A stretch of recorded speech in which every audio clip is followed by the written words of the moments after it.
માનો છો? મૌન છે ને ચાવીવાળા રમકડા છે. દિલ્હીથી ચાવી 2 વાર ફેરવે એટલું જ આ બોલે એમ છે. આ બધા રમકડાઓ છે. નેતા નથી, આગેવાન નથી, લીડર નથી, રમકડા છે.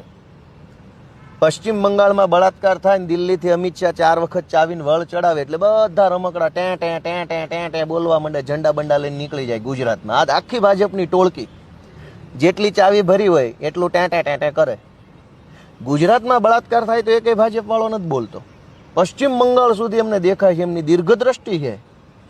પણ અહીંયા નજીકની દ્રષ્ટિ નથી. એટલે ભાજપ વાળાને કંઈક નજીકના નંબરો આવ્યા હશે, નજીકનું કાંઈ દેખાતું જ નથી.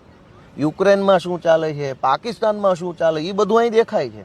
ગુજરાતની દીકરીઓ ઉપર બળાત્કાર થાય છે એ ભાજપ વાળાને નથી દેખાતું. ગુજરાતમાં ભાજપના જ લોકો ડ્રગ્સ વેચે છે એ ભાજપ વાળાને નથી દેખાતું. પાકિસ્તાન દેખાય છે, પશ્ચિમ બંગાળ દેખાય, કેરળ દેખાય, અહીંયા કેમ નથી દેખાતું? એનો અર્થ એટલો જ છે કે આ ચાવીવાળા રમકડા છે. આમાં એકય નેતા નથી, નેતા બનવાના લાયકય નથી.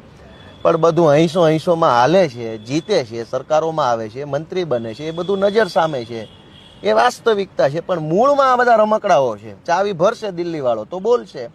એમની પોતાની રમકડું જાતે ન બોલી શકે. એમાં જે પ્રોગ્રામિંગ કર્યું ને એટલું જ બોલે. નહીં ત્યારે બોલે જ્યારે બટન દબાવો. આમનું બટન કાલ રાહુલ ગાંધીના મુદ્દે દબાવશે તો આ બધા બોલવા માંડશે. હમણાં મુખ્યમંત્રીએ પ્રેસ કોન્ફરન્સ કરી,